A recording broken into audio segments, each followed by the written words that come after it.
Hello दोस्तों, आज हम पढ़ेंगे कक्षा 9वीं का गणित चैप्टर 7। चैप्टर का नाम है त्रिभुज और प्रश्नावली 7.3 का हम क्वेश्चन नंबर 3 पढ़ेंगे। यहाँ पर क्वेश्चन को एक बार पढ़ लेते हैं। क्वेश्चन नंबर 3 क्या आता है कि एक त्रिभुज ABC की दो भुजाएं AB और BC तथा माध्यिका AM क्रमशः एक दूसरे त्रिभुज की भुजाओं PQ और QR तथा माध्यिका PN के बराबर है। देखिए आकृति 7.40, ये जो आकृति है यही है 7.40। दर्शाइए कि मतलब होता है सिद्ध कीजिए कि इसमें दो प्रश्न है। पहला प्रश्न है कि त्रिभुज ABM सर्वगसम त्रिभुज PQN, इसको दर्शाना है। और दूसरा प्रश्न है कि त्रिभुज ABC सर्वगसम त्रिभुज PQR। ये आपका प्रश्न है। तो प्रश्न को पहले हम अच्छी तरह से समझते हैं और बनाते हैं। ठीक है, तो देखिए यहाँ पर क्वेश्चन नंबर 3 है। यहाँ पर प्रश्न है कि एक त्रिभुज ABC, तो ABC एक त्रिभुज है, दो भुजाएं AB और BC, ये जो AB है ये BC, ठीक है, और माध्यिका AM, ये माध्यिका AM है, ठीक है। और दूसरे यानी क्रमशः दूसरे त्रिभुज कौन सा है? PQR में, ठीक है ना, PQ और QR तथा माध्यिका PN के बराबर है। अब आपको समझना होगा कि जो AB है ना, AB ये वाला दूसरे त्रिभुज ये PQ के बराबर है, ये PQ के बराबर हो जाएगा, ठीक है, ये दिया हुआ है। अब कहता है कि देखिए पर BC, ABC में BC ये वाला, ये BC, ठीक है, किसके बराबर है? एक QR के बराबर है, एक QR के बराबर दिया हुआ है, ठीक है। अब देखिए त्रिभुज ABC में जो माध्यिका AM है, ये वाला AM है ना, तीसरा भुजा, ये जो अन्य त्रिभुज जो PQR है, इसका जो माध्यिका है ये PN के बराबर है, PN, ये PN के बराबर है। तो पहला वाला ये पहला का बराबर है, दूसरा वाला दूसरा का बराबर है, तीसरा वाला तीसरा का बराबर है, ये दिया हुआ है। तो सबसे पहले क्या करते हैं कि इसको जो दिया हुआ है बराबर उसको हम लिख लेते हैं। तो चलिए यहाँ पर लिख दें, तो चलिए यहाँ पर लिख देते हैं।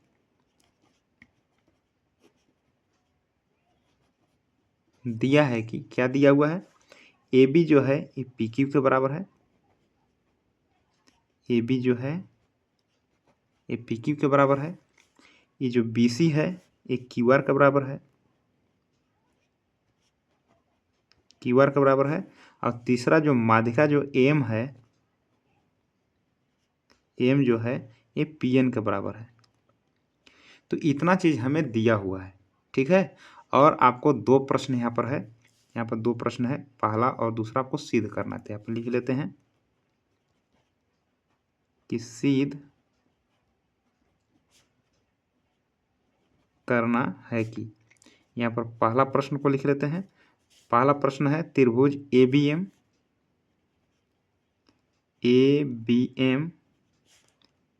सर्वगसम त्रिभुज PQN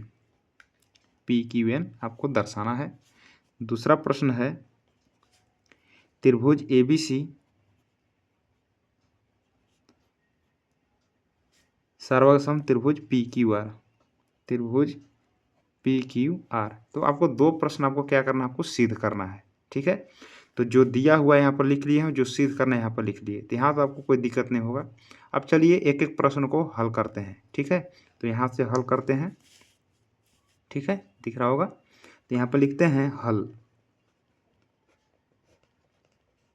हल करते हैं, और पहले हम पहला प्रश्न को हल करते हैं, ठीक है।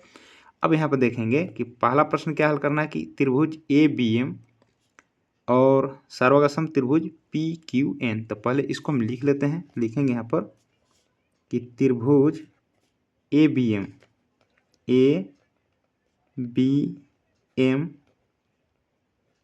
तथा त्रिभुज PQN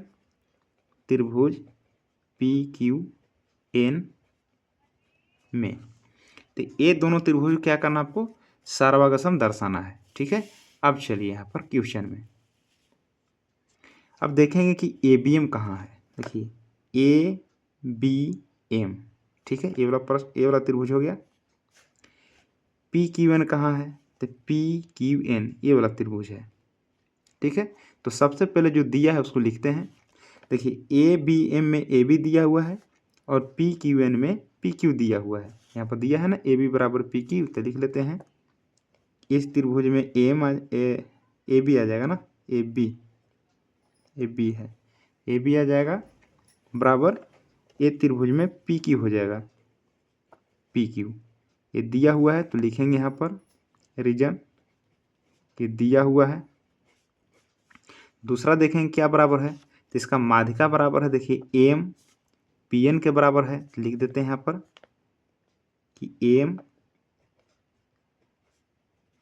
ये पी एन के बराबर है, पी एन के बराबर है, एम पी एन के बराबर है, यहाँ पर दिया हुआ है, इसका भी रीजन वही होगा दिया है। ठीक है, तो चलिए दो भुजा इसमें और दो भुजा इसमें बराबर हो गए हैं। अब देखेंगे कि एक और दिया है बी सी बराबर क्यू आर, तो लिख लेते हैं यहाँ पर कि एक त्रिभुज में बी सी नहीं आएंगे, लेकिन ये बड़ा त्रिभुज में बी सी है, लेकिन दिया हुआ है कि बी सी बराबर क्यू आर, तो लिख लेते हैं बी सी बराबर क्यू आर। ठीक है, लेकिन ये जो बी सी है ये त्रिभुज का भाग नहीं है, ये तो पूरा वाला है। ठीक है, तो इसको हम आधा कैसे करेंगे, देखिए यहाँ पर प्रश्न में क्या था कि जो एम है क्या है, माध्यिका है, और इस त्रिभुज में पी एन भी माध्यिका है। तो माध्यिका क्या होता है कि जिस भुजा पर माध्यिका खींचा जाता है ना उसको दो बराबर भाग में वो बांटता है। ठीक है, तो माध्यिका की यही खास बात है। जैसे देखिए एम जो माध्यिका है ये बी सी पर है, तो बी सी को क्या करेगा, दो बराबर भाग में यह बांट देगा। ठीक है ना, और जो पी एन जो माध्यिका है वो पी क्यू आर के क्या करेगा कि दो बराबर भाग में बांट देगा। मतलब कह सकते हैं कि क्यू एन जो है आर एन के बराबर हो जाएगा, और एम जो माध्यिका है बी सी पर अगर खींचा हुआ है, ठीक है ना, तो जो बी एम है इस सी एम के बराबर हो जाएगा, मतलब आधा हो जाएगा। ठीक है, तो माध्यिका का मतलब यही होता है कि जिस भुजा पर माध्यिका होता है उसको आधा आधा कर देता है, मतलब दो बराबर भाग में बांट देता है। ठीक है, तो समझ में आ गया होगा। तो यहाँ पर जो एम माध्यिका जो है किस पर खींचा गया है, बी सी पर, मतलब बी सी का दो बराबर भाग में बांटेगा।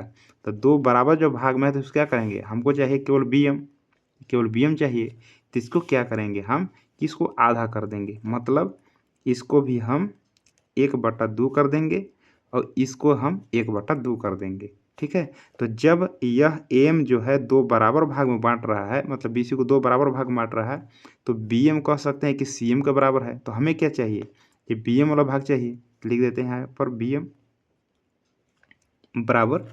उसी प्रकार से ये जो पी एन जो माध्यिका है ना ये क्यू आर को बराबर भाग में बांटती है।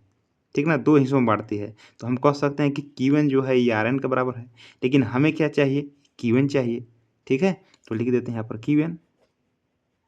ठीक है, अब यहाँ पर देखिए कि ए बी एम में, ए बी एम दिख रहा है ना, ए बी एम में ये देखिए भुजा भुजा, अब ये भुजा, मतलब ए त्रिभुज में तीनों भुजा और इस त्रिभुज में भी तीनों भुजा क्या हो गए, बराबर हो गए।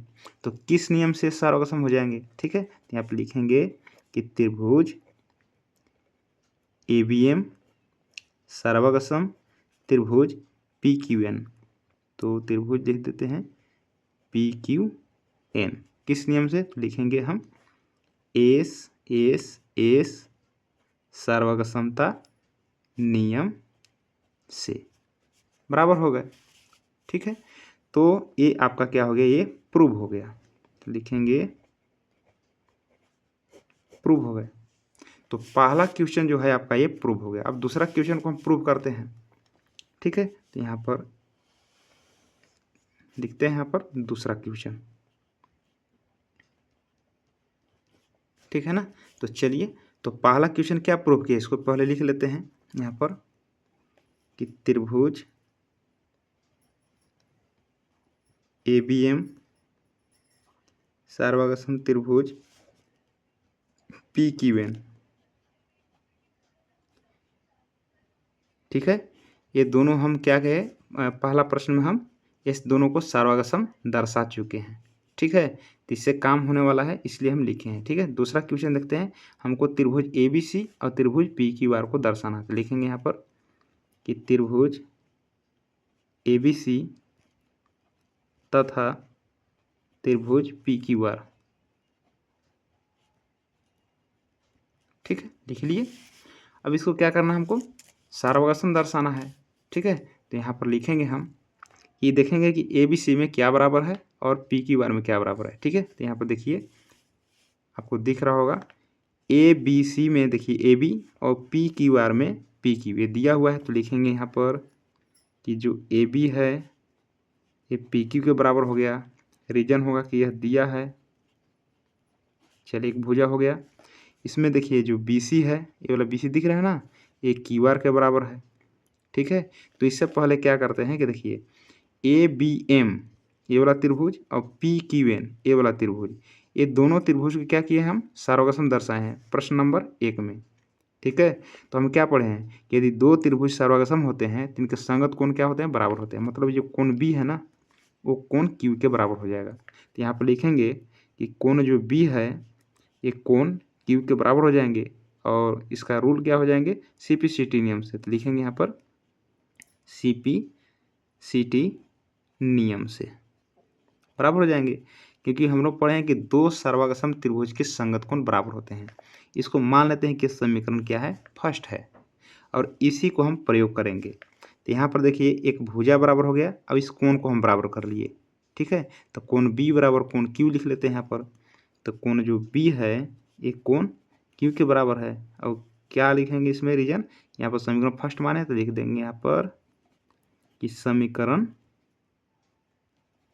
फर्स्ट से बराबर है। अब देखेंगे कि ए बी सी में देखिए बी सी आता है ना।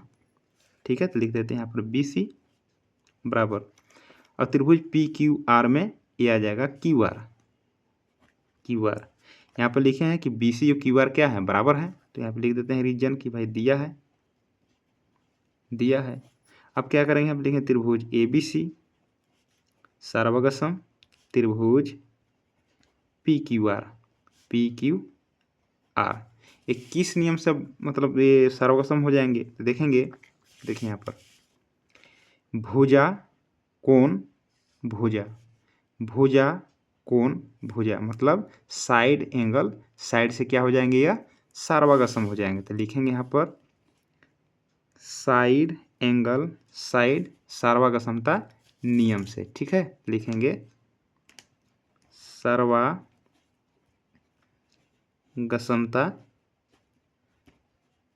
नियम से ये क्या हो जाएंगे, साइड एंगल साइड से क्या हो जाएंगे, या सर्वगसम हो जाएंगे। यही हमें प्रूव करना था। तो लिख देते हैं यहाँ पर प्रूव। तो दोनों क्वेश्चन क्या है, ये बन गया। तो आशा करते हैं कि प्रश्न आपको अच्छी तरह से समझ में आ गया होगा।